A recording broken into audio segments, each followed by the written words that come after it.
Hello guys, welcome to the next reading vlog where hopefully I read more than last time because I have been kind of in a reading slump. Like not really, like I've been wanting to read, I just haven't been reading as much. Like I've only read like 2 books this month, so I'm trying to like power through some stuff right now.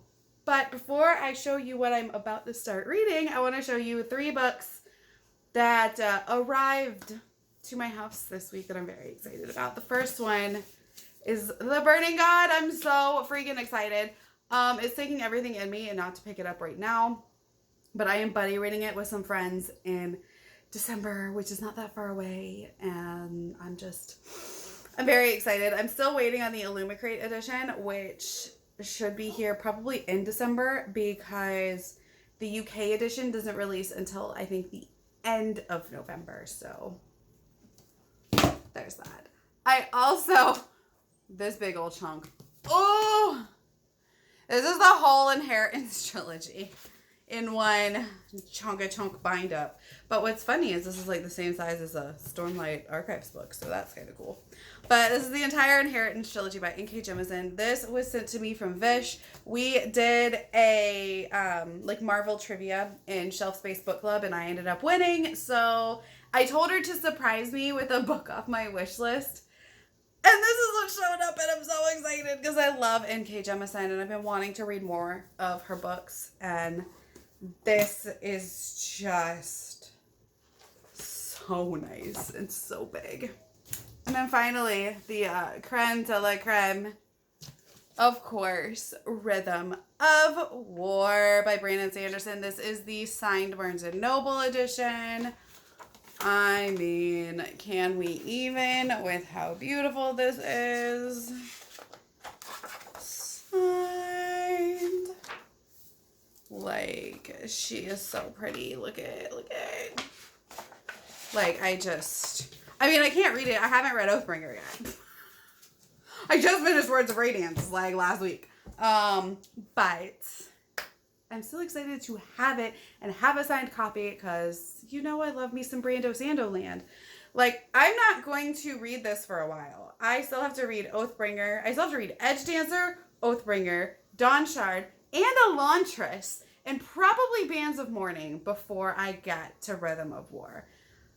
But by the time I've read, those are like my only Cosmere books, other than like the Mistborn short stories that I have left to read, which that's a lot of books, like let's be real. But I've read a lot of the Cosmere, so I'm excited. I also want to reread Mistborn, but I don't have to do that before Rhythm of War, so that's still pretty fresh.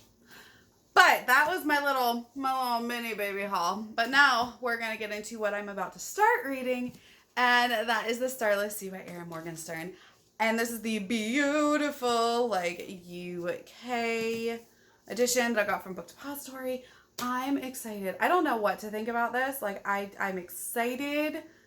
I know you either love this or hate it, but I'm just excited to see, like, is it as beautiful and whimsical and lyrical and just fascinating as everyone says? Or is it, like, not for me? We'll find out.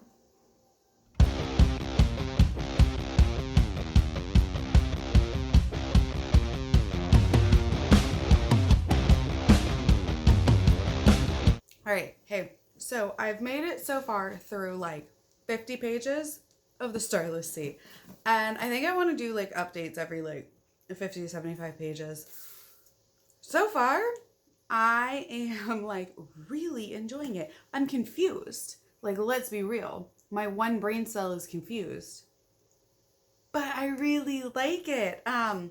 It kind of jumps back and forth between passages from this book, which is called Sweet Sorrows, and like the current timeline with Zachary, our main character, who's trying to figure out like what this book is that he found in the library. It has no author, it has no publication date, it has no signs of what it is. He can't find anything about it on Google, and no one knows. It's just this book that was donated in the 90s to the library, and no one really knows what it is. It's just kind of there, but it has a story about him from his childhood mixed in with a bunch of these other stories that don't really seem to be connected, except for the fact that there is like a bee, a key, and a sword. And you're kind of getting snippets of these stories in some of the chapters, and then it goes back and forth to like Zachary trying to figure out what this is and what's going on.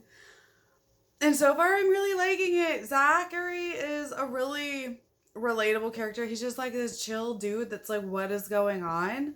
So I really like that. He's like a quiet, gamer, introverted kind of person that like has, you know, a couple of friends, but that's about it. And I'm really enjoying him, and I'm enjoying trying to figure out what is going on. So I will update y'all when I know a little more, but so far I'm happy with my choice. All right, so I'm 130 pages into the Starless Sea, and I still don't know what's going on. I'm liking it, okay? I'm just confused, but I think that's the point, right? Like, it's a confusing book. Like, even my friend Abby, who loves this book, said that it's confusing. That it's like you don't know what's going on for most of it. And I don't know what's going on. So far, all I know is there's this guy who finds a story about himself in a book. And now there's people trying to get him and like get this book back. And he doesn't know what's going on. And then we jump perspectives from chapters of the book to what's actually happening, to chapters of the book to what's actually happening. So it's like very back and forth, and it's so lyrical. It's very pretty writing, and I'm actually really liking that. So there's that, which is normally not my jam. Normally I'm like, I want straightforward answers, and this is not it, but I'm really enjoying it. I'm really curious to see what else is gonna happen. Like, we're hoping to make it another 100 pages tonight, so we'll see. Because I haven't read very much this month, so this will only be my third book of November. And it's almost the end of November. So hopefully I can get pretty far. Okay, so last night I made it to like the halfway point of the Starless Sea. And okay, I can see why this is a very polarizing book. Because it is so strange. It is so strange. It is very lyrically written, especially in the story side of it. Because you get, like I've said, you get these stories and then you get like the story. Like you get chapter. It's so weird. But especially in the like stories, it's very much lyrical and a lot of euphemisms and a lot of metaphors, and you're like, what the fuck is going on?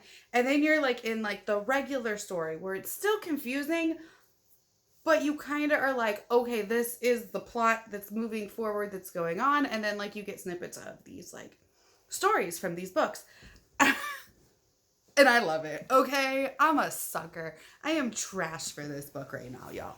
Like, sorry, I'm looking rough, but I am like trash for this book right now. Like, it's just, I am hooked. Like, I need to know what happens next. I love our main character.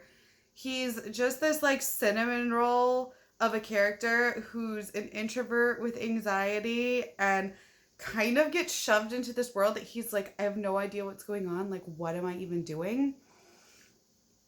So good. And I like, there's another character, Maribel, and I adore her. Okay? Like, she is fantastic. And she's not even in a whole lot of it, but I'm like, ooh, I like her.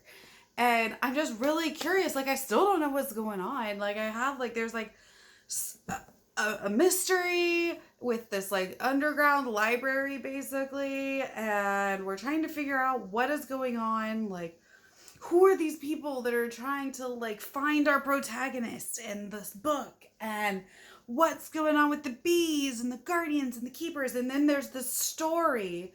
And all the stories are, like, separate, like, short stories. But I feel like a lot of them kind of intertwine, and you can tell they kind of go with each other. So I'm sure they have a reason, and there's an overarching reason for them to be in there that affects the story. So I'm really curious. Like, I'm gonna try to read quite a bit because I really want to finish it. Like, I just need to know what happens. So we're gonna see how far I can get.